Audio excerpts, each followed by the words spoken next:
Hindi lang produktong Pinoy ang pinopromote ng isang Filipino-built cafe sa California.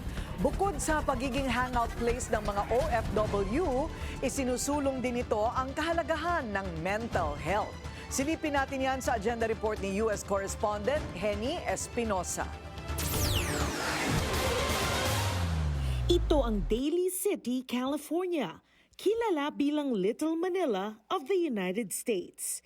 Dito matatagpuan ang kauna-unahang Filipino-centered cafe at community space, isang kakaibang social enterprise na nakafocus sa Filipino AX population. Welcome to Kapwa Cultural Center, also known as KKC, tahanan ng Kapwa Cafe, kung saan benta ang Filipino-inspired boba. Would you like boba? Yes. Just having like a dedicated spot that's like very representative of our culture is like just really nice and inclusive to be here, and like obviously the drinks are great.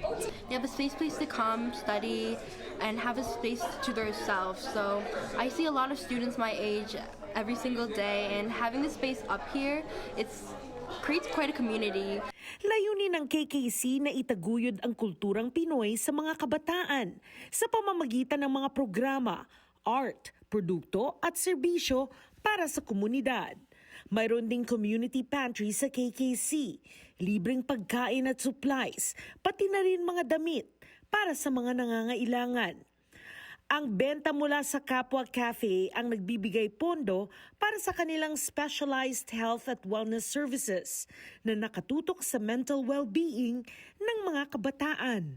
This is kind of the exact representation of what Kapwa means for our community, and just bringing people together and having this space for all of us to just be ourselves without judgment and come together, do workshops, be with the people around us in our community. So love it, very grateful for it.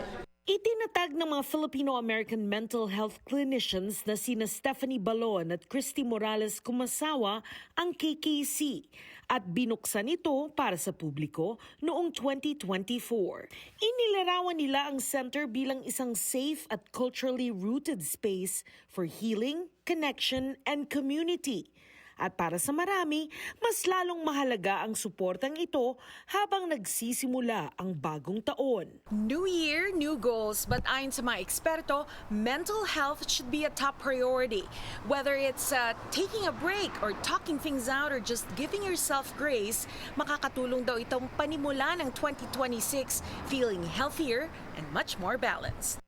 Pagdating sa mga New Year resolutions, sinasabi ni Christy Morales Kumasawa na okay lang mangarap, pero dapat ay makatotohanan. A lot of the times when we set resolutions, those resolutions can often be very lofty and sometimes very challenging to attain.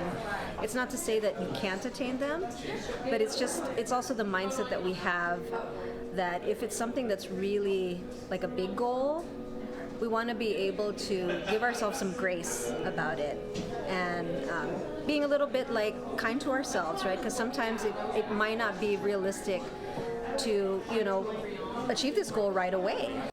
Importante ding makinig sa totoong nilalaman ng damdamin para talagang matukoy ang gustong gawin sa buhay. Listen to what you really want. Is this something that you want, or is this something that you are pressuring yourself to do or to get accomplished because you're hearing it from somewhere else, right? Hearing it from social media, hearing it from your parents, hearing it from your partner, right? Ask yourself, is this what I really want? Kapag nakaramdam na ng pagka-overwhelm, mahalagang huminto ng sandali. Check in with yourself.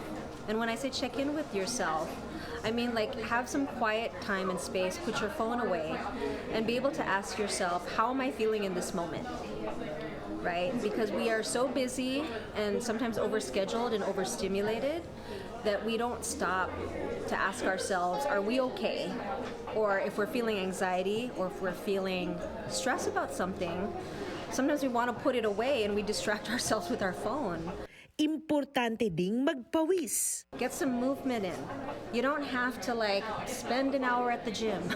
I know that January and the new year brings folks to, I need to be fit, I need to get on a routine exercise regime, but really all you have to do is allow for yourself to have some movement. whether it's a walk, whether it's like pausing and taking a deep breath, whether it's just stretching. All of those simple things actually help somatically. And when I say somatically, those things actually have a physiological positive effect on our bodies. And as a result, it actually helps your mental health. Simple lang ang mensahe niya para sa bagong taon. Maaari kang mag-umpisa muli. Pero hindi mo kailangang maghintay ng isang buong taon. Sa bawat pagising mo sa bawat araw, may bagong pagkakataon ka muling magsimula. Para sa Agenda, Henny Espinosa, Billionaire News Channel, Daly City, California. Manatiling nakatutok sa Billionaire News Channel. Sumubaybay sa aming social media accounts at mag-subscribe sa aming YouTube channel para sa mga bago at eksklusibong balita.